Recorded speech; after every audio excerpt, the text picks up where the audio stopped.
이제 오늘로 이제 마태복음의 마지막 날이네요.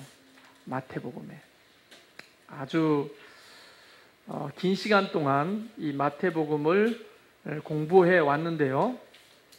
그동안에 열심히 참여하신 분도 오늘 이 시간이 좀 정리하는 시간이 되겠고, 또 띄엄띄엄 오신 분도 다시 한 번 더 좀 들었던 것들을 연결하는 시간이 되겠고, 또 오늘 처음 온 분도 오늘은 한번 들으면 마태복음이 좀 기본적으로는 정리가 될 겁니다. 자, 이 마태복음의 주제는 뭔가? 한마디로 말하면 예수는 유대인의 왕이다. 그러니까 이 마태는 초지일관 1장부터 28장까지 예수님은 유대인의 왕으로 오셨다, 메시아로 오셨다, 이거를 초지일관 강조하고 있는 겁니다.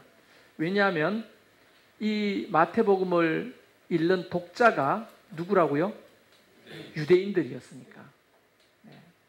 그러니까 여러분이 지금 공부를 수요일 날마다 꼬박꼬박 나오셔서 들었던 분은 이제 마태복음이 어느 정도 큰 그림과 주제가 그게 신학적이고 또 내지는 성서학적으로 잡힐 겁니다. 이거 굉장히 중요한 자원이 될 거예요. 근데 보면 그 증거가 몇 군데 있죠. 마태복음 1장부터 그 증거가 시작됩니다.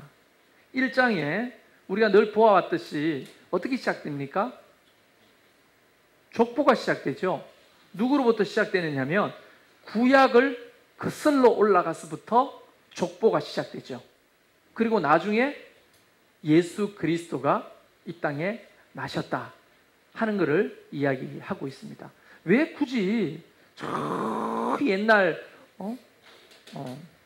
구약 시대까지 거슬러 올라가서 이것을 다 기록하느냐? 바로 이 구약을 인용해야만 예수님이 예언돼서 성취하러 오신 유대인의 왕이라고 하는 사실을 변증할 수 있기 때문이에요. 변증할 수 있기 때문에 그 변증을 위해서 수많은 그 구약 성경을 인용하잖아요. 다른 군데는 구약 성경을 인용한 게 뭐 9번, 8번 이래밖에 안 되는데 마태복음은 구약 성경을 몇 번이나? 이 시험에 나오는데요. 130번이나 인용하는 거예요. 그러니까 뭐 좀 강조를 하면 마태복음의 절반은 구약 이야기 하면서 예수님을 어떤 분이라고 이 뉘앙스가 이게 맞는지 모르겠는데 줄기차게 몰아붙입니다. 예수님이 예언된, 구약시대에 예언된 유대인의 왕이라는 것을. 그 족보로부터 그거를 이야기하는 거예요. 그리고 또 마태복음 2장 보면은 동방박사 기록이 되어 있죠. 동방박사들이 헤로스에게 찾아왔습니다. 뭐 하러 왔느냐 물어봤더니 유대인의 왕이 태어난다, 이방인들의 입에서 유대인의 왕이 태어난다고 하는 것들을 이야기하잖아요. 근데 사실은 조금 성서학적으로 따지고 보면 이 동방박사들이 어디서부터 온 사람들이냐 하면 페르시아에서부터 온 사람. 동방. 페르시아가 어디예요? 그 옛날 구약시대에 이스라엘 백성들이 끌려갔어요, 안 끌려갔어요? 끌려갔잖아요. 남유다가 어디로? 바벨론으로 끌려갔죠. 바벨론이 패망한 다음에 그 나라 지배했던 나라가 페르시아잖아요. 그러니까 그때 당시에 유대인의 전성을 들었던 그 문서나 전성을 들었던 사람들은 그때 구약시대 때 예언됐던 유대인의 왕, 거기에 대해서 학자들은 알고 있었을 거라고 보는 거죠. 특히 이 사람들은 점성술가나 천문학자들로 보는데 학자들은 그런데 관심이 있는 거죠. 그리고 미가서 5장 2절도 마태복음 2장 6절에는 인용하고 있습니다. 미가서는 이스라엘의 다스릴 자가 베들레헴에서 날 것을 예언한 내용이거든요.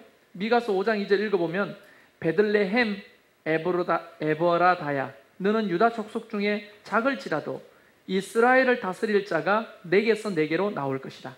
그의 근본은 상고에 영원에 있느니라. 영원하신 하나님이 베들레헴 그 작은 곳에서 태어날 거라고 구약시대 미가 선지자는 예언했거든요. 그분이 바로 이분이다. 마태복음 서두부터 이걸 강조하고 나가는 겁니다. 그리고 예수는 반복해가지고 다윗의 자손이라고 불리거든요. 이 마태는 의도적으로 다윗의 자손 예수라는 말을 굉장히 많이 씁니다. 뭐 마태복음 9장, 12장, 15장, 20장, 뭐 21장, 22장 쭉 가면서 다윗의 자손이라는 표현을 굉장히 많이 씁니다. 왜 다윗의 자손이라는 말을 쓸까요?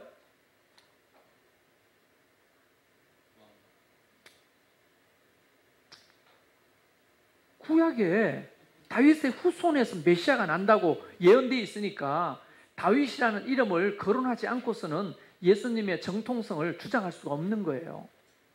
여러분 시골에 가면 우리 할아버지가 말이야 옛날에 그 면장하실 적에 말이야 하면서 이야기하고, 또 할아버지 이야기만 나오면 그분이 면장하실 때 말이야 계속 우리 친척 중에 한 분이 옛날에 오셔가지고 할아버지 이야기하면 그 면장하신 그분이 말이야 면장했다는 말을 그렇게 할아버지 이야기만 하면 붙이는 거예요. 왜 그럴까요? 의도가 있지 않겠습니까? 왜 그럴까요? 자랑하는 거예요. 자랑. 너 집은 면장한 사람도 없잖아. 우리 할아버지는 면장이라도 하셨다고 이걸 이제 주장하는 거예요. 그냥 우리 할아버지께서 어쨌다 이런 얘기만 하면 되는데 그때 당시에 말이지 면장하신 우리 할아버지가 말이에요. 면장하신 할아버지. 그 의도가 있는 거예요. 계속 그렇게 말하는 거는. 지금 마태가 계속 다윗의 자손이라고 말하는 의도가 있는 것입니다. 그리고 마태복음은 예수는 왕이다 이렇게 불리죠. 마태복음 21장 5절, 27장 37절을 보면 구약의 말을 인용했는데요. 어디를 인용했냐면 이사야 62장 11절과 스가랴 9장 9절을 인용한 겁니다. 그대로 가지고 와가 썼어요. 마태복음은. 거기 보면 이렇게 돼 있죠. 시온의 딸에게 이르기를 내 왕이 내게 임하나니 그의 겸손하여 낙이 곧 멍에 매는 짐승의 새끼를 탔도다 하라. 이 말을 그대로 구약 성경의 것을 가지고 와가지고 그분이 내 왕이 내게 임할 거다. 예수님이 왕이다 하는 것을 주장하는 거예요. 그러니까 주제는 첫 번째 주제가 뭐냐? 예수님은 유대인의 왕이다. 그래서 나중에 혹 뭐 여러분이 꼭 우리 교회 평생 다니실 거예요? 그러면 참 좋겠습니다만은 나중에 혹 다른 교회 가더라도 성경 공부 같은 거 해야 될 거 아니에요? 그러면 목사님이 마태복음의 주제가 뭔지 아십니까? 하니까 합니까? 하면 손을 딱 들고 추워도 흔들리지 말고 네, 마태복음은 예수님이 유대인의 왕, 메시아라는 것을 이야기하고 있습니다면 목사님이 깜짝 놀라셨어요. 혹시 신학하셨습니까? 이렇게 물을 수도 있는 거예요. 그런데 사실 여러분 20년, 30년 이상 뭐 일평생 예수를 믿고 마태복음을 보고 설교를 들었지만 이제 정리가 되잖아요. 마태복음이 돼서. 안 들으면 모르는 거예요, 이게. 그러니까 수지 맞은 거죠. 돈도 안 내고 성경 공부하는데. 내실래요, 지금이라도? 네. 자, 두 번째 주제는 뭐냐? 나라입니다. 하나님의 나라. 킹덤. 마태는 천국을 어떻게 표현하냐면 영어로 하면 킹덤 오브 헤븐이라고 말하거든요. 보통 킹덤 오브 갓이라고 되어 있잖아요. 하나님의 나라. 그런데 이 왕이라는 말을 높인 말, 더 예우를 높여서 표현하는 말이 헤븐을 씁니다. 하늘의 왕이라는 거죠. 그러니까 킹덤 오브 헤븐, 천국에 대해서 32회나 사용합니다. 그리고 4번은 킹덤 오브 갓이라는 단어를 씁니다. 그래서 이 마태는 예수님이 아브라함과 다윗의 자손으로 약속된 왕, 메시아임을 끊임없이 주장하고 있고, 그 왕을 주장하려면 그 왕이 다스리는 뭘 주장해야 돼요? 왕이 다스리는 나라를 주장해야 되죠. 그래서 마태복음의 두 번째 주제는 하나님의 나라입니다. 하나님의 나라. 그분이 통치하시고 다스리는 하나님의 나라입니다. 그래서 이제 다음 주부터 마가복음을 공부해 보겠지만 마가복음은 16장까지밖에 안 되니까 빨리 끝나겠죠. 마가복음이 굉장히 중요한 책이거든요. 마태, 마가, 누가, 요한 중에서 가장 오래된 책이 뭐냐? 처음 시작한 책이 마가복음이에요. 그래서 마태복음이나 누가복음이나 요한복음은 마가복음을 인용했을 가능성이 상당히 높습니다. 그러니까 원문에 가장 가까운 책을 마가복음으로 보는 겁니다. 그래서 다음 주부터 시작되는 이 마가복음 공부를 여러분 놓치지 말기를 바라요. 그 마가나 누가는 하나님의 나라를 Kingdom of God이라고 기록하거든요. 이 마태와 좀 다른 거죠. 마태는 Kingdom of Heaven. 그래서 천국이라는 말을 마태가 사용하는 거예요. 천국. 그걸 이제 Kingdom of Heaven을 우리가 번역할 때 천국이라는 말을 표현하는 겁니다. 존경의 표시라고 이렇게 이야기하면 됩니다. 그러니까 이 주제는 예수님은 유대인의 왕이고 그분이 다스리는 하나님의 나라, 천국. 여기에 대해서 끊임없이 지금 이 책을 읽는 유대인들에게 강조하고 있는 거예요. 굉장히 변정적으로. 그 다음에 세 번째 주제는 뭐냐? 하나님의 나라가 왕이 돼서 오셨으니 그때 당시에 유대인 나라는 사실상 누가 다스리는 겁니까? 물론 헤롯이 다스리고 로마가 다스리지만 실제의 왕은 살아계신 하나님의 아들 그 예수 그리스도가 유대인의 왕으로 오셨기 때문에 이곳은 곧 하나님의 나라가 되는 거죠. 그런데 그 하나님 나라 안에 살아가는 수많은 위선자들에 대해서 끊임없이 싸웁니다. 그 위선자들과. 그래서 위선과 자기 의에 대한 것을 굉장히 많이 지적합니다. 여러분 위선이 뭐예요? 위선이 뭐예요? 위선이라고 하는 것은 속과 겉이 다른 거예요. 위선이라고 하는 것은 사람 앞에서 다르고 사람 뒤에서 다른 겁니다. 이게 위선이거든요. 그러니까 이런 위선을 누가 했다? 종교 지도자들. 하나님의 구약 성경, 하나님의 말씀을 받들고 그것을 백성들에게 가르치고 그들을 이끌어야 할 종교 지도자들이 위선에 빠져 있다는 거예요. 자기 의에 빠져 있었다는 거예요. 그래서 마태복음 23장 보면 화에 대해서 이야기하잖아요. 화 있을진저 외식하는 서기관들과 바리새인들이요. 이 화면에 보입니까? 글자가? 네. 그러면 여러분 한번 마태복음 23장 23절부터 24절 읽어보십시오. 시작.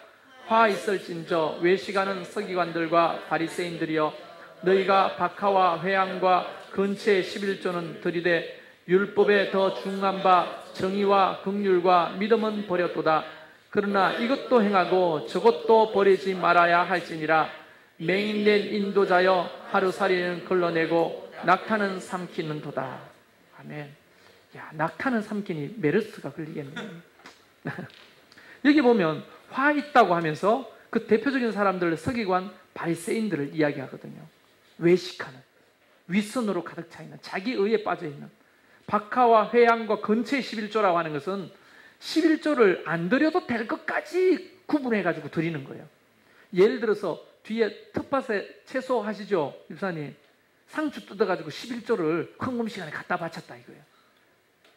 안 하잖아요, 그렇게. 할 필요도 없는 거잖아요, 사실상. 근데 이 서기관들과 바리새인들은 그런 것까지 11조를 탁 떼가지고 갖다 바치면서 자기의 의를 주장했다는 겁니다. 이렇게. 그런데 그렇게 만약에 뒤에 그 우리 채소밭에서 상추 뜯어가 10분의 1을 하나님 앞에 물론 우리는 하나님 앞에 다 갖다 바치잖아요. 주말에 다 먹으니까 성전에서 거의. 그런데 갖다 바치지만 그냥 갖다 바치면 순수하게 갖다 바치면 되는데 그렇게 하지 못하는 사람을 판단하고 정죄하는 게 문제라는 거예요. 그게 문제죠. 그래서 예수님은 자기도 지키지 못하는 그런 율법을 수백 가지를 만들어 놓고 자기도 사실은 겉과 속이 다르면서 자기의 의를 주장하고 남들 안 볼 때도 그거 다 지켰겠어요? 바리새인들과 서기관들이? 아니죠. 여러분 우리가 이스라엘 가 봤잖아요. 안식일이 딱 되면 금요일 날 저녁부터 안식일이 시작되거든요. 안식일이 딱 시작되면 모든 것을 다 절제하거든요. 뭐 움직이는 것도 어느 정도 거리를 두고 갈 수 없는 거리가 있어요. 그리고 또 먹지 말아야 될 음식도 있고 떠들지 않고 조신하고 참신하게 안식일을 거룩하게 지켜야 되는 거예요. 그런데 안식일이 되기 전 저녁 시간에 어떤 일이 벌어진지 알죠? 호텔에 시끄럽게 무슨 일인가 나가보면 유대인들이 안식일 되기 전에 그날 막 돼지처럼 막 미안합니다. 막 처먹으면서 막 노래 부르고 막 노는 거예요. 안식일 되면 못하니까. 아니, 그게 무슨 안식일 지키는 거냐고요. 안 그래요? 그러고는 그때나 지금이나 유대인들, 종교인들은요, 그게 비슷한 거예요. 보세요. 더러운 이방인들이 지나가지 못하도록 자기 동네 길을 바리케이트로 막아놔요. 우리가 처음에 도착해가지고 호텔로 가는데 길이 막혔잖아요. 가면 되는데 선교사님이 무서워하더라고요. 여기 지나가면 안 된다. 돌리는 거예요. 가만히 봤더니 저기 흰 검은 옷을 입은 납비들이, 종교인들이죠, 써가지고 몽둥이 같은 걸 들고 지키는 거예요. 안식일 날은 절대로 이방인들 차나 다른 사람들이 지나가면 막 돌 던지고 욕하고 하는 거예요. 더럽다 이거죠. 지금도 그렇게 외식하는 거죠. 한번 보십시오. 거룩하게 지킨다 생각하는 거 좋아요. 거룩하게 지키라 이거예요. 누가 뭐라고 합니까? 근데 다른 사람을 그렇게 정죄하게 판단하고 이런 거는 하나님의 정신이 아니라는 거죠. 사실은. 예수님은 거기에 대해서 분노하셨다는 것을 마태는 주장하고 있습니다. 그러니까 마태도 보면 굉장히 과격한 사람이죠. 어떤 의미에서는. 보세요. 제가 초반에 이야기했잖아요. 마태는 사실은 직업이 뭐였습니까? 세리였잖아요. 그러니까 알고 보면 로마의 앞잡이 아닙니까? 매국노잖아요. 우리나라로 말하면 친일파입니까? 일제에 빌어붙어가지고 먹고 살던 친일파처럼 로마에 빌어붙어가 먹고 살던 세리가 예수 믿고 정신이 든 거죠. 세리를 청산하고 자기 민족을 사랑하게 된 거죠. 그러면서 어쩌면 더 미안하고 민족한테 뭐라고 할까요? 그런 죄를 갚는 심정으로 토하는 거예요. 사실 막 토해내는 거예요. 우리가 이렇게 살면 안 된다. 이중적이고 외식하는 삶은 하나님이 화를 주실 것이다. 예수님의 수많은 이야기 중에 하필 이 화 시리즈를 쫙 나열하는 사람 마태밖에 없어요. 가만히 생각해 보면 이게 물론 이제 성령님이 하시는 거지만 좀 어떤 문학적으로 이렇게 생각해 보면 마태가 이렇게 막 토해내는 거는 그만큼 상처도 있었다는 거죠. 왜냐하면 바리새인들은 얼마나 무시당했을까요?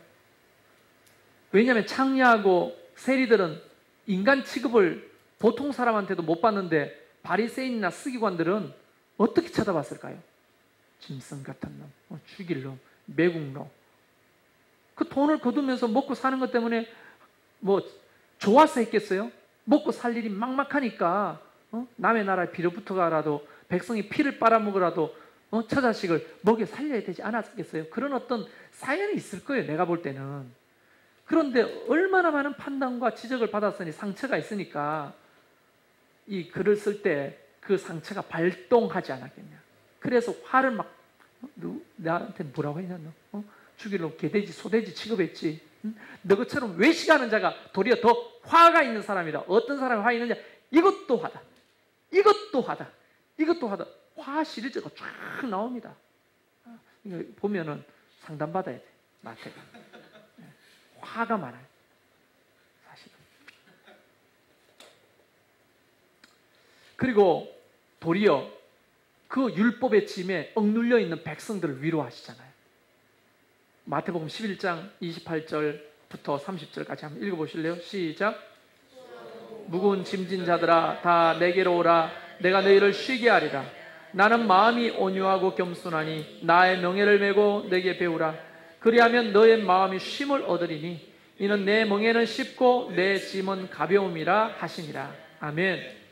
그러니까 이런 어떤 문학적인 편집에 의도한 해석은 뭐냐? 율법에 억눌려 가지고 율법을 지키지 못함으로 생기는 정죄감 속에 빠져있던 유대인들을 향해 자유를 선포하는 거예요. 자유를. 그런 윗선 속에 살아가면서 자기는 아주 거룩한 척했던 바리새인들과 그 서기관들, 종교 지도자들을 비판하면서 동시에 그것을 지킬 수 없어서 늘 정죄감 가운데 빠져가지고 하나님 앞에 고개를 들지 못했던 수많은 약자들에 대해서 위로하고 격려하는 것들을 빠뜨리지 않는다는 거예요, 마태는.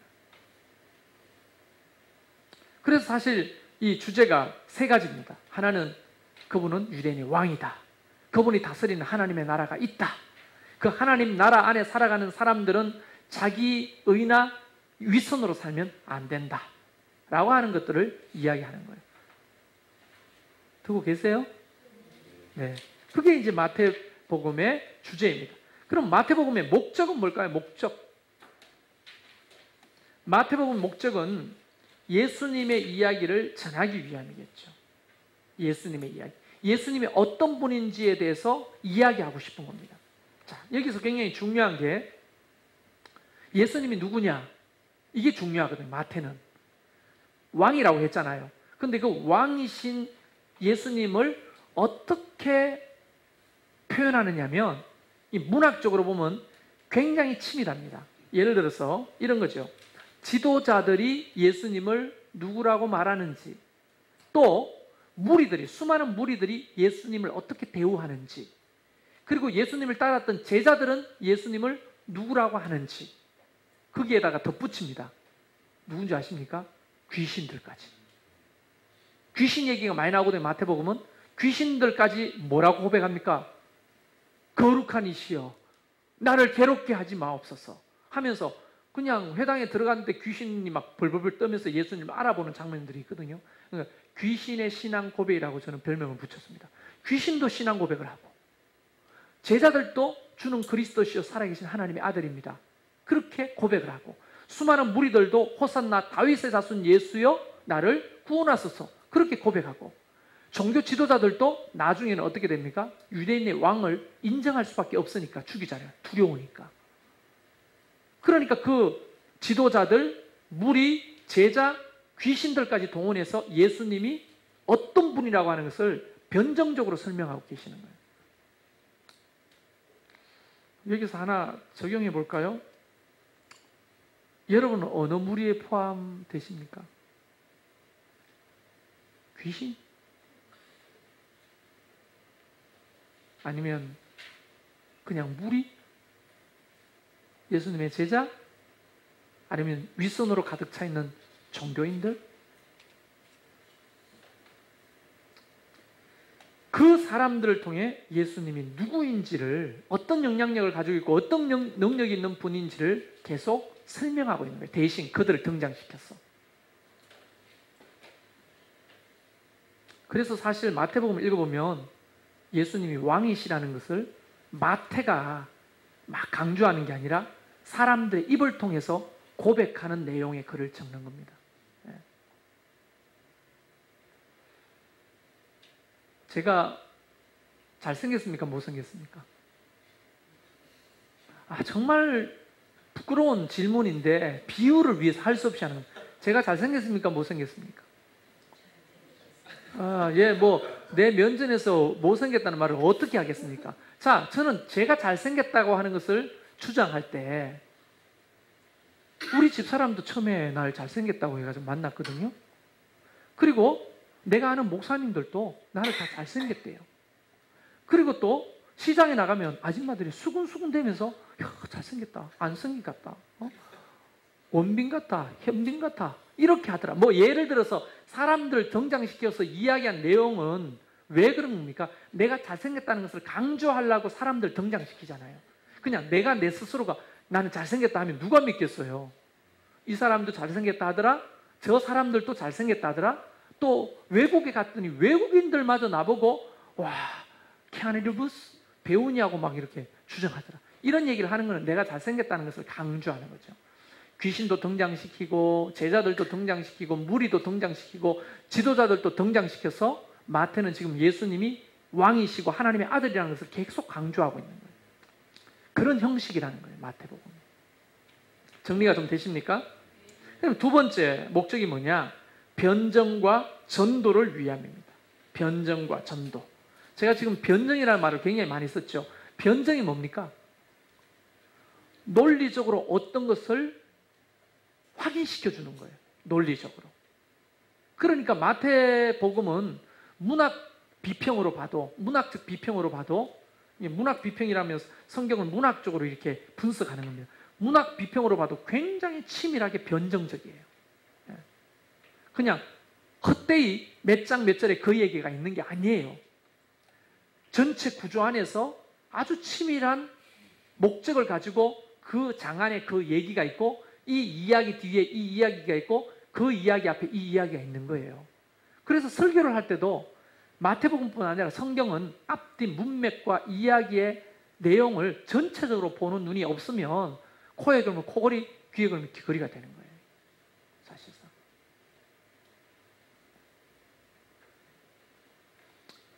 왜 변증하려고 합니까? 다른 게 아니죠. 전도입니다. 전도. 유대인들을 예수님 믿는 제자로, 하나님 나라의 백성으로 전도하고자 하는 목적이 있는 거예요. 마태복음은. 그러니까 마태복음은 무슨 책이냐? 유대인들을 전도하기 위한 전도지입니다. 전도 편지라는 거예요. 듣고 계세요, 지영자매? 네, 듣고 계시죠? 간혹 천국에 갔다 왔다 하시는 것 같아서 깊이 묵상하시는 것 같아요. 잘 정리하십시오. 그러니까 마태복음은 변증이 아주 강한 것이다. 그래서 마태복음을 읽어보면 싸우는 장면이 많이 나오죠. 바리새인들과 예수님이 논쟁하는 거. 그러면서 결국은 누가 이깁니까? 논쟁에. 예수님의 말이 언제나 이기도록 구조가 문법으로 되어 있어요. 그들이 주장하는 것이 아니고 예수님의 천국 복음이 언제나 옳다는 것을 계속 이야기하는 거예요. 그래서 독자가, 유대인들이 이 이야기를 읽으면 속이 시원한 거예요. 아, 예수님의 사고가, 예수님의 가치관이, 하나님 나라의 복음이 옳은 거구나. 나도 그러면 이 천국 복음을 믿고 따라봐야 되겠다 하는 유대인들을 위한 전도 편지라고 생각하면 돼요. 그게 목적입니다. 그 다음에 세 번째 목적은요, 예수님에 의해서 시작된 천국의 실체를 보여주기 위함입니다. 실체. 자, 보세요. 예수님이 이 땅에 성육신한 사건부터 시작되죠. 성육신. 여러분, 성육신이라는 게 제가 초반에 얼마나 시간을 많이 공들여서 이야기했습니까? 성육신은 고통 그 자체고 내려놓음의 극치거든요. 모든 영광과 모든 것을 다 내려놓고 사람이 되시는 거예요. 그래서 제가 사람이 개미가 됐다는 개미 비유를 어마어마하게 많이 했잖아요. 그렇죠? 그래서 나중에 이걸 한번 책으로 써볼까? 개미 비유 이거. 네, 뭐 안 쓰겠습니다. 어쨌든 사람이 개미가 되면 그게 영광이겠냐고요. 여러분이 개미가 돼가 개미 나라의 왕이 된다 한들 그게 영광이겠어요? 고통이겠어요? 개미가 여러분 사람의 능력과 지성을 다 가지고 개미가 됐다 생각해 보세요. 그게 얼마나 힘들고 어렵겠어요? 아마 3살, 4살 된 아이들 있잖아요. 잠시도 가만 안 있죠. 아들내미 몇 살이에요? 6살, 4살. 잠시도 가만 안 있죠. 그런 애들한테 벌이 뭔 줄 알아요? 가만히 있어. 이게 벌이에요. 어떻게 가만히 있어요, 그걸? 그게 고통인 거예요. 그래서 벌 의자에 앉혀놓거나 또 내지는 벌 방에다가 가둬놓거나 못 움직이게 하면 걔들은 가장 고통스러운 거예요.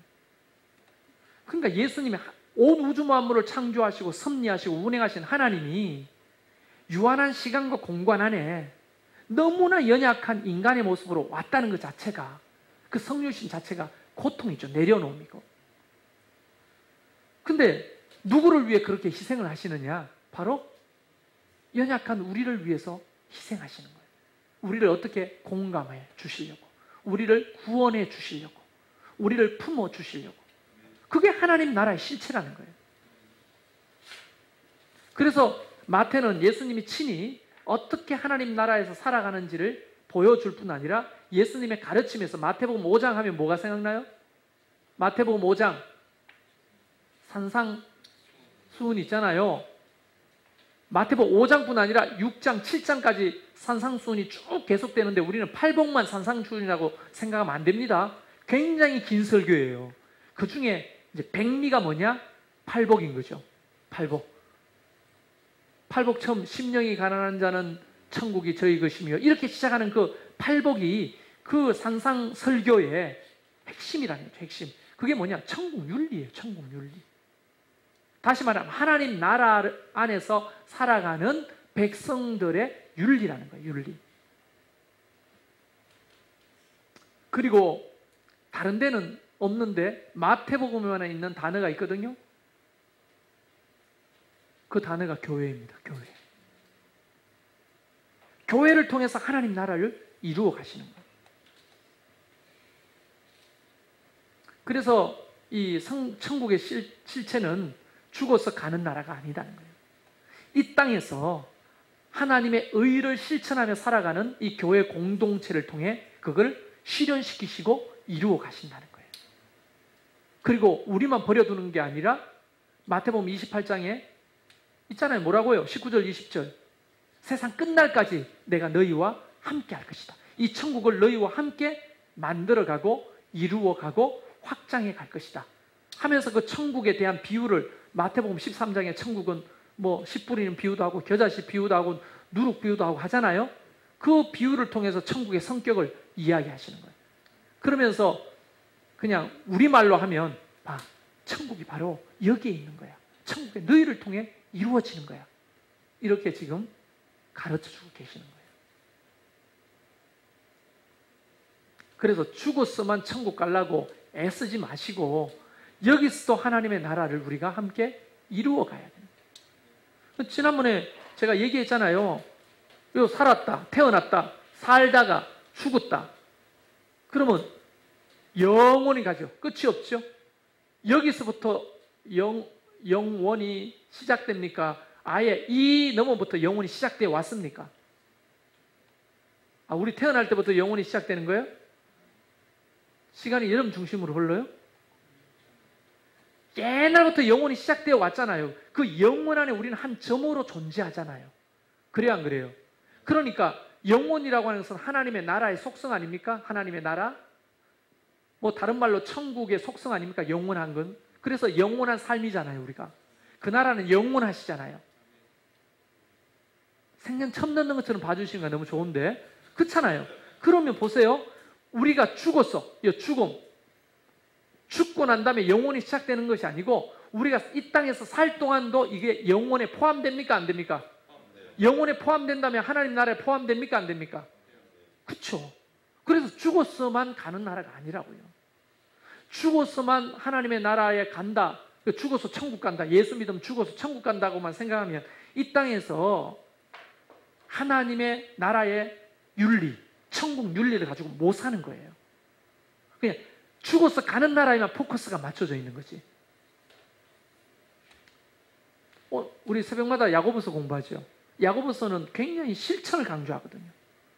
천국 백성으로 이 땅에서 말은 어떻게 해야 되며 행동은 어떻게 해야 되며 다른 사람을 보는 눈은 어떻게 해야 되는지를 쫙 가르쳐 주잖아요. 근데 죽어서 천국 가는 거라고만 생각하면 뭐가 강조되느냐? 그냥 개념적인 관념적인 믿음만 강조되는 거예요. 삶은 없어. 그냥 나는 죽어도 예수 믿어. 옛날에 그랬잖아요. 천국에 들어갈 구원의 확신이 있습니까? 나는 이제 부흥 강사가 안 돼가지고 그건 못하지만 부흥 강사 와가지고 여러분 지금 집에 가다가 차에 탁 받쳐 죽어도 천국 갈 수 있다고 믿습니까? 아멘 아멘. 우리 연세 드신 권사님들 장로님들 아멘. 김 장로님 믿음 좋다고. 그러니까 장로가 됐다고. 최 권사님 믿음 좋다고. 바로 저게 구원의 확신이라고. 이렇게 강조했거든요. 개념적으로 우리가 아멘 아멘만 하면 천국에 갈 것이라고 했는데 마태복음은 뭐라고 합니까? 주여 주여 하는 자마다 천국에 들어갈 것이 아니다. 천국의 윤리를 가지고 이 땅에 사는 것이 이어지는 것뿐인 거예요. 이어지는 거. 그래서 죽어서 천국 가는 거를 너무 강조하다 보면 이 땅에서 윤리가 없는 삶을 사는 거예요. 천국 윤리가 없는 삶을. 제가 밴드에 글을 하나 올렸잖아요. 영상하고. 근데 좀 부담되는 이야기는 절대 댓글을 잘 안 다시더라고, 사람. 내가 특징을 잘 보니까 좀 부담스러우면 댓글을 안 달아. 근데 부담이 없으면 댓글이 뭐 한 50개씩 달려. 그런 거 보면 부담스러운가 봐요. 그렇게 살기가 힘드니까. 어떻게 그렇게 살 수 있겠어요? 그러나 그런 가치를 보고 우리도 저렇게 되면 좋겠다. 꿈은 꿀 수 있잖아요. 꿈은 꿀 수 있잖아요. 한번 해주세요. 안 그래요? 그렇죠? 아멘 달았잖아요. 제일 먼저 아멘. 운전 안 하시고 그것만 보시니요?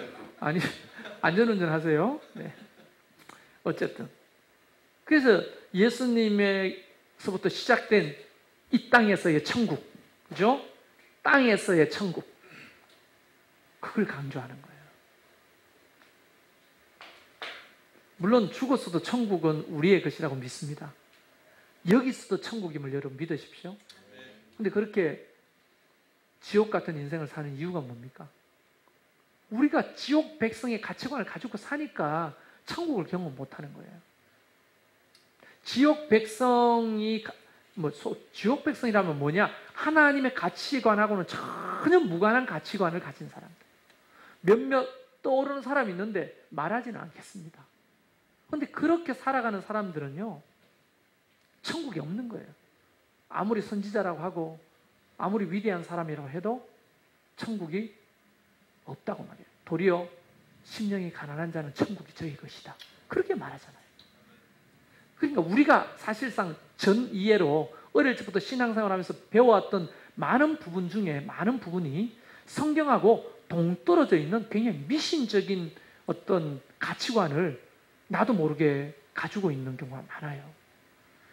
예수 믿는다고 하는 것은 성경적 가치관을 가지고 사는 거 아닙니까? 잘 되지는 않아도 우리가 연약하니까 성경대로 어떻게 살아요? 그러나 성경의 가치관이 뭔지 정확하게 알고 나름대로 그것을 추구하고 노력하는 삶이 중요한 거잖아요. 그렇게 못 살아도.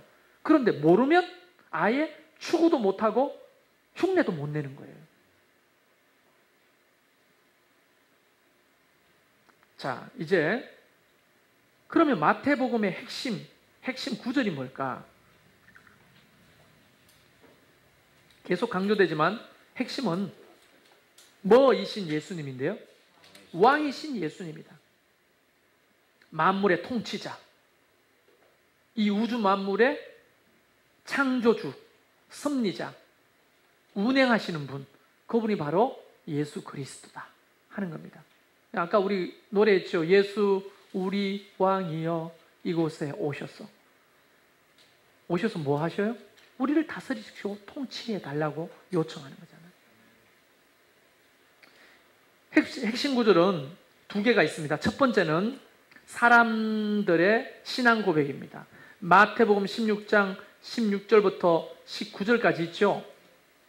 거기에 한번 16절 읽어보십시오. 시작.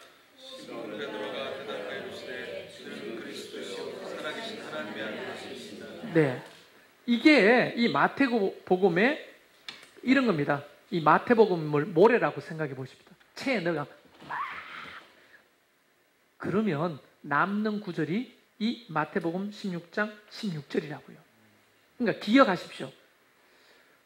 여러분 나중에 또 다른 데서 신앙생활 하거나 어떤 세미나 신천지 가서 세미나 듣지 마시고요. 혹시 건전한 곳에 가서 세미나 들을 일 있으면 마태복음의 핵심 구절이 뭔지 아는 사람? 이러면 또 하나님이 세상을 이처럼 그 요한복음이잖아요. 마태복음의 핵심 구절은 마태복음 1616 16장 16절 1616 주는 그리스도시요 살아계신 하나님의 아들입니다. 예수님이 누구인지 정확한 신분을 베드로의 입을 통해서 고백하는 이 내용이 이 마태복음의 핵심 구절이라고요. 그래서 마태복음 16장 16절만 암송하고 있어도 되는데 그런데 막 책을 흔들다 보니까 하나 더 남았네? 두 번째가 있는데 그게 뭐냐? 유명한 겁니다. 우리 다 아는 거. 그게 뭘까요? 마태복음 28장 18절부터 20절이에요. 한번 읽어볼까요? 시작. 예수께 나와 말씀하여 이르시되 하늘과 땅의 모든 권세를 내게 주셨으니 그러므로 너희는 가서 모든 민족을 제자로 삼아 아버지와 아들과 성령의 이름으로 세례를 베풀고 내가 너희에게 분부한 모든 것을 가르쳐 지키게 하라. 볼지어다 내가 세상 끝날까지 너희와 항상 함께 있으리라 하시니라. 아멘. 자, 여러분, 이 마태복음 28장 이 말씀 대부분 다 암송하고 있고 유명한 말씀이죠. 주님이 어떤 분이라고 하는 그 신분에 대한, 예수님의 신분에 대한 신앙 고백이 첫 번째 핵심 구절이라 하면 그분이 우리에게 명령하신 것, 그분이 우리를 통해 이루시려고 하는 게 뭔지를 설명하는 마태복음 28장이 두 번째 핵심 구절이라는 거예요.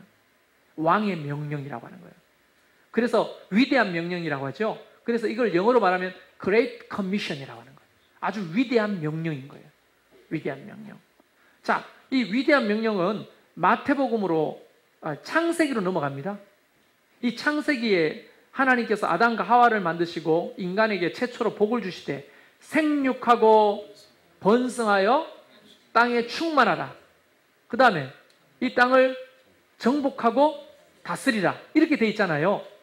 생육하고 번성하고 충만하라. 그 다음에 정복하고 다스림. 이렇게 돼 있죠. 자, 보세요.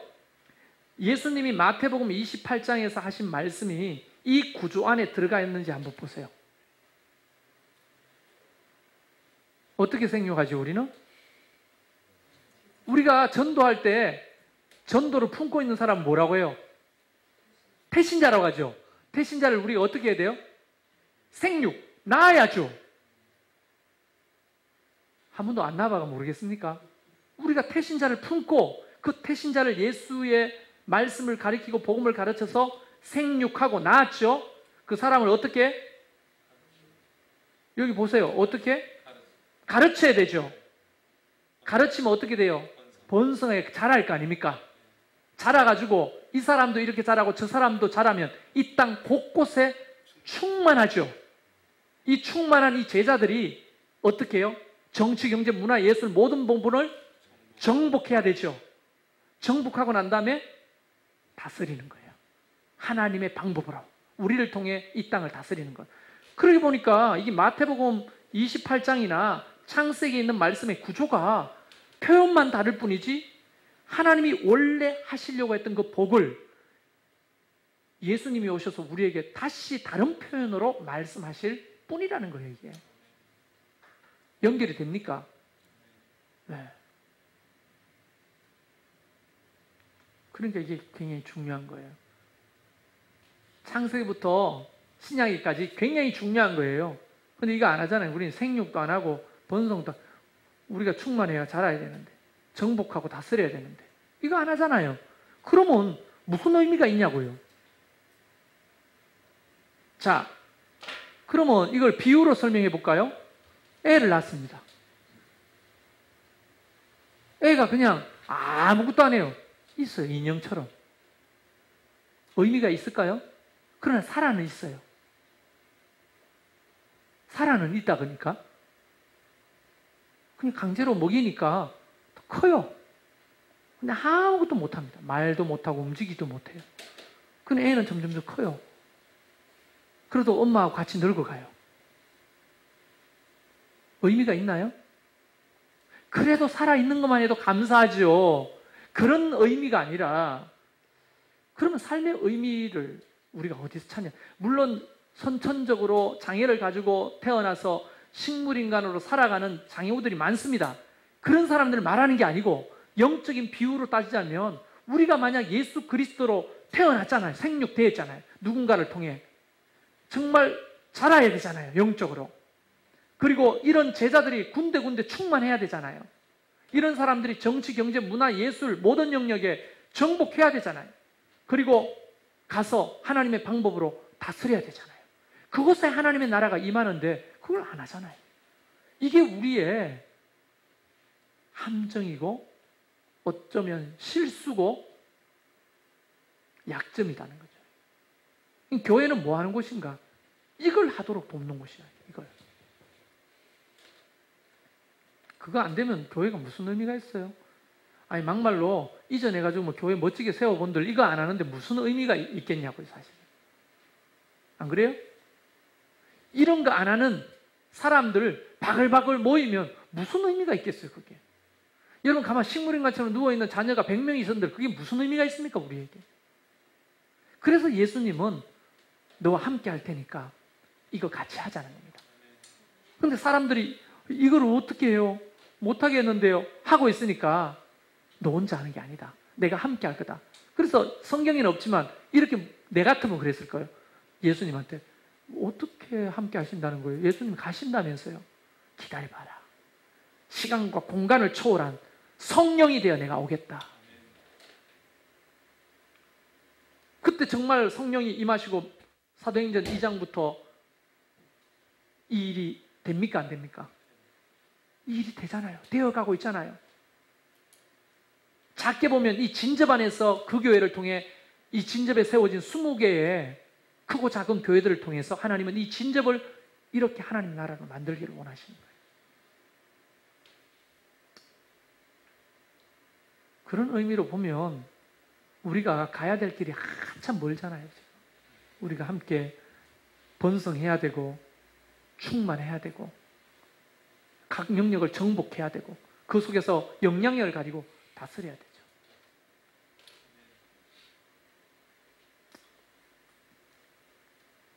오늘 SNS 이렇게 보니까 대학 총장의 80%가 예수 믿는 사람들, 국회의원들의 거의 절반이 예수 믿는 사람들. 근데 왜 그럴까요? 이런 어떤 하나님 나라의 윤리와 사명, 가치관이 정립이 안 돼 있으면 자기 배만 부리는 거예요. 권력을 가지고, 영향력을 가지고, 자기 배만, 자기 집안만 생각하고, 자기 통장에 돈 들어오고만 생각하고, 국민이 안중에도 없는 거죠. 그래서 맨날 싸움박질 하는 거죠. 메르스가 어떻게 됐든지 말든지. 그런 것들이 참 이 사회의 문제로까지 가는 거죠. 그러니까 그런 분들이 잘 세워져야 되죠.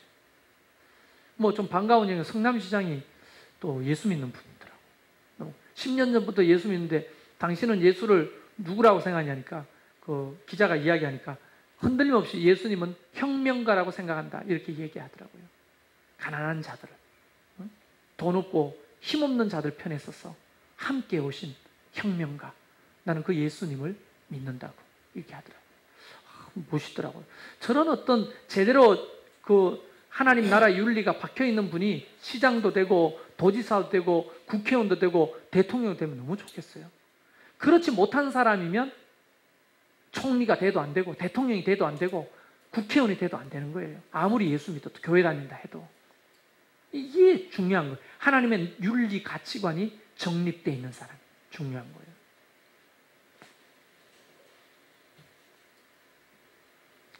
이런 일을 누구를 통해 하느냐? 교회를 통해 하십니다. 교회. 그래서 마태복음엔 2번이나 교회라는 단어를 유일하게 씁니다. 복음서에서. 자, 그러면 이제 마지막으로 이 마태복음을 우리의 삶에 어떻게 적용해 볼까요?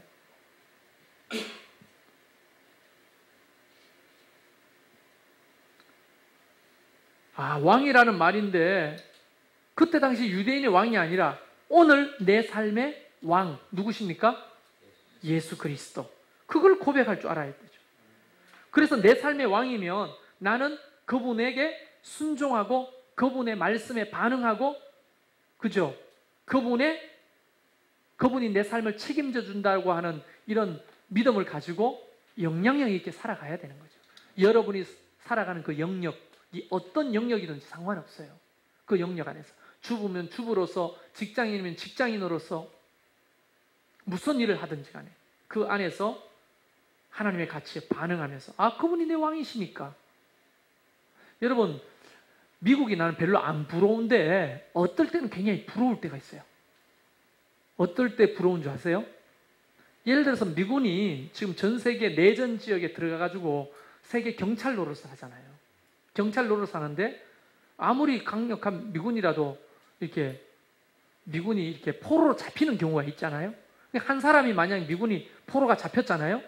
그러면 오바마 미국 대통령은 그 한 사람의 미국 국민을 구하기 위해서 항공모함을 띄우고 엄청난 국방 예산을 투자해가지고 특공대를 보내고 결국은 그를 구출해내야 오거든요. 우리나라는 어떻게 됩니까? 예전에 소말리아에서 피납된 안 가잖아요. 예산 누가 가야 되는지 부처와 상의해봐야 돼. 상의할 게 어디 있습니까? 우리나라 백성이 피납돼 있는데 항공모함이라도 보내고 무슨 특공대라도 파병해가지고 구출해 와야 될 거 아닙니까? 이게 선진국하고 후진국의 차이가 이거예요. 자기 나라 백성이 어디 피납돼 있거나 또 내지는 인질로 잡혀 있으면요, 막 천문학적인 돈을 투입해서라도 구해오는 나라, 그 왕이 그잖아요. 왕이, 그 나라 대통령이 그런 사고방식을 가지고 있잖아요. 근데 우리나라는 여러분 제발 어디 외국 여행가가 피납되지 마십시오. 지금 북한에 벌써 2명이나 피납돼 있잖아요. 못 구출해 보잖아요. 돈을 억만금을 주고라도 데리고 와야 될 거 아닙니까? 한국 국민이. 그 선교사예요. 단동에서 선교하시던 분이 지금 잡혀 들어갔잖아요. 억압돼 있잖아요. 억눌려 있잖아요. 못 구해와요. 미국 기자는 데리고 갔습니까? 안 데리고 갔습니까? 데리고 갔잖아요. 그런데 왜 우리나라는 못 데려옵니까? 사고방식 차이입니다. 사고방식 차이. 우리는 국익이 우선하지 국민의 백성이 우선하는 게 아니에요. 그런데 미국은 국익도 우선하지만 국민이 국익이라고 가치관을 가지고 있거든요. 국민이 국익이다. 얼마나 멋진 가치관입니까? 그런 게 부러워요, 나는. 그런 게. 제가 무슨 말을 하려고 하는 겁니까? 우리의 왕 되신 예수님은 그런 분이 아니라는 거예요. 우리의 삶의 모든 영역에 함께 하시고 위로하시고 어떤 경우에라도 우리를 포기하지 않습니다. 믿습니까?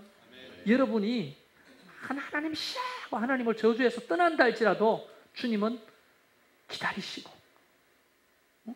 회개하고 돌아오면 얼마든지 과거의 죄를 묻지 아니하시고 안아주시고, 그게 우리 왕이시지만 아버지로서의 하나님이십니다. 그분이 그러시니까 우리가 힘이 나는 거죠. 할렐루야. 그러니까 우리 스스로가 나는 이런 거 못하니까 하나님 나를 사랑하지 않을 거야. 여러분, 그럼 되겠냐고요. 인생도 제대로 안 풀리는데 죽어버려야지. 이런 생각하면 되겠냐고요.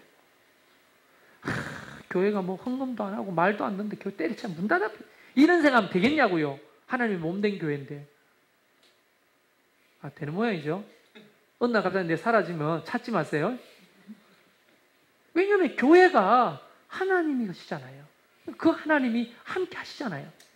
물론 저도 이제 교회 이전하려고 우리 최 집사님하고 다니면서 해보면 다 돈이야, 돈. 조금만 움직이면 돈. 야, 이거 어떡하냐. 돈 10원도 없는데. 통장을 보면, 지난주 헌금이 120만 나왔어요. 지금 사례비도 못 줄 헌금이 됐네. 이거 어떡하냐.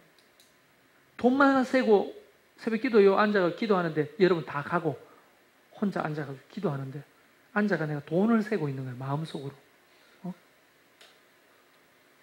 그럼 갑자기 생각나는 거야. 야, 우리 왕이 하나님이신데, 이 우주 만물의 주인이신데, 내가 앉아가지고 돈만 계산하고 있으니 이게 뭐가 되겠노? 그래서 제가 담대하게 또 이렇게 정신 차리고 기도했죠. 하나님, 많이도 말고 딱 10억만 주세요. 내가 100억 달라 하는 것도 아니고 딱 10억만 주세요. 10억만. 자신 있게 또 하나님 앞에 이렇게 요구하게 되더라고요. 여러분, 우리의 중보는요, 왕 대신 예수님이 듣고 계시니까 응답될 줄로 믿습니다. 실제로 실험을 했대요. 불임 여성 2파트로 나눠가지고, 한 파트는 이제 오랫동안 불임 시술을 받았는데 애가 안 들어서는 두 부부를 반으로 나눠가지고 한쪽 팀을 위해서는 부탁을 해가지고 한 교회에서 계속 중보를 하는 거예요. 임신하게 해달라고. 한쪽 부부들은 그냥 원래대로 내버려뒀어요. 그런데 나중에 시간이 지났는데 중보 기도를 받았던 이 그룹이 2배나 임신율이 높았다는 거예요. 놀랍잖아요. 그런 하나님 앞에 구하는 간구가 때가 되면 응답되기 때문에 우리가 기도하는 거 아닙니까? 만약 간구가 기도가 응답되지 않으면 뭐 때문에 기도합니까, 우리가? 연불이지, 그거는. 안 그래요? 저는 하나님이 역사하신다고 저는 믿습니다. 네. 힘들지요, 가정은. 그렇죠? 하나님이 돈다발을 10억을 하늘에서 길 가는데 갑자기 뭐가 팍 떨어지는데 보니까 10억이다. 이건 어디 갖다 줘야 돼요? 경찰서 갖다 줘야 되죠. 내 돈이 아니니까. 하나님이 그렇게 주시지 않을 거예요. 하나님은 우리를 굽이굽이 돌고 골짜기를 건너고 힘들게 산을 건너면서 조금씩 조금씩 그걸 채워가실 거예요.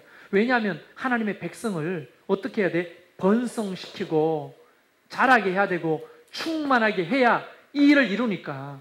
만약에 내가 하나님 10억 주세요 하는데 주일날 갔는데 돈다발이 10억이 있어요. 그럼 어떻게 되겠어요? 그 다음날 나를 찾지 못할 거예요, 아마.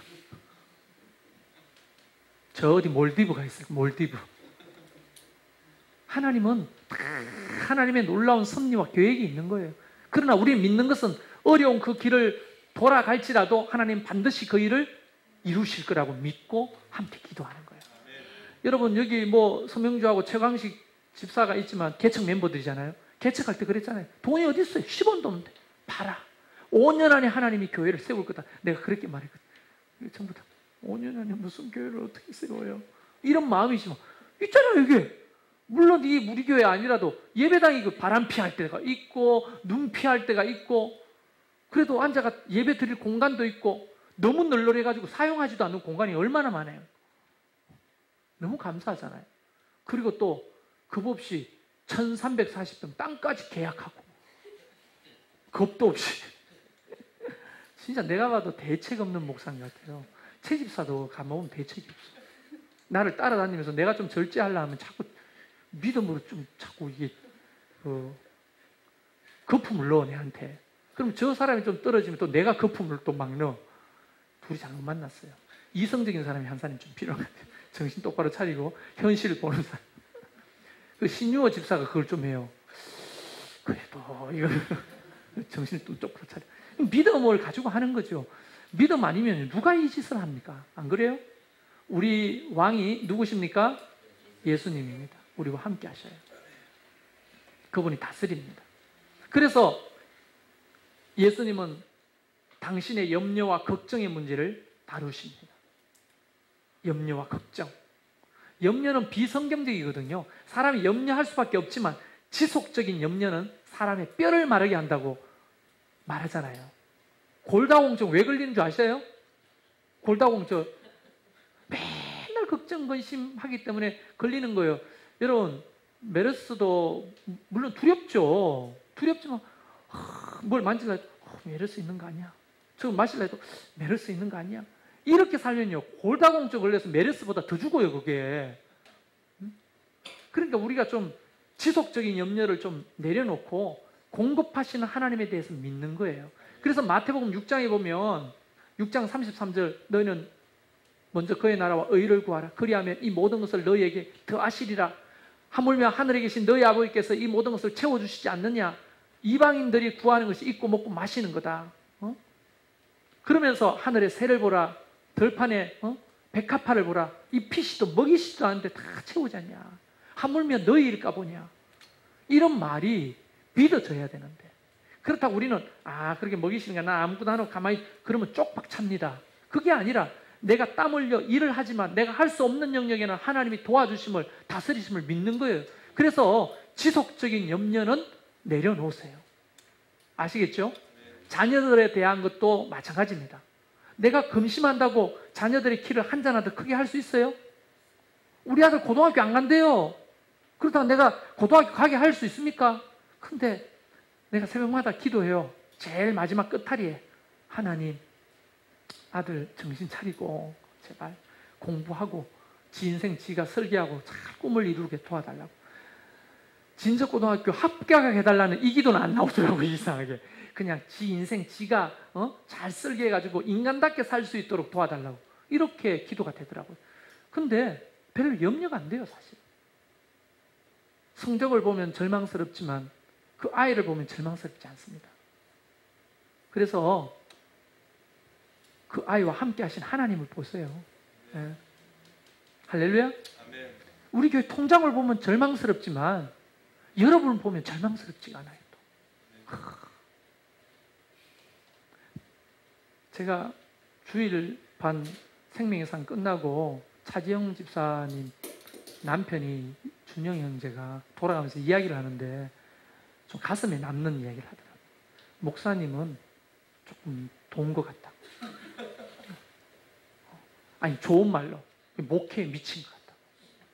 목회에 미친 것 같다. 이런 얘기를 하더라고요. 근데 그게 난 칭찬으로 들리는 거 있죠. 내가 목회에 미쳤다고 이렇게 누가 봐주니까 내가 목회를 하긴 하는가 보다. 목회에 미친가 보다. 여러분, 목회에 미쳐야죠. 목사가. 정상으로 살면 못해 먹습니다. 꼭꼭꼭 돌아다니면서 이러고. 미쳐야죠. 그래서 우리 집사람이 맨날 나보고 미쳤냐고. 이렇게 이야기. 나 미쳤다. 복음에 미치고 예수에 미치고. 왜냐? 예수님이 우리의 왕이시니까 또 힘들지만 결국에 가면 돌아서 보면 야, 하나님의 은혜구나. 이걸 고백하잖아요. 할렐루야. 염려와 걱정은 비생산적이에요. 그걸로 뭐 키를 한 잔이나 더 할 수 있습니까? 없죠? 그러니까 하나님한테 맡기는 거죠. 그러므로 결론적으로 어떻게 해야 됩니까? 염려를 중단하라. 두 번째, 한번 읽어볼까요? 모든 것을 주님께 구하라. 세 번째, 그분이 나를 통치하도록 자신을 내어주며 다스림을 받으라. 네 번째, 지속적으로 공부하여 하는 관계를 추구하라. 다섯 번째, 하나님께서 것을 지으심을 믿으라. 아멘. 그분이 우리의 왕이십니다. 유대인의 왕일 뿐 아니라 오늘 새 이스라엘 우리의 왕이시니까. 아멘. 할렐루야. 아멘. 마태복음 이제 마치겠습니다. 우리 하나님께 영광의 박수.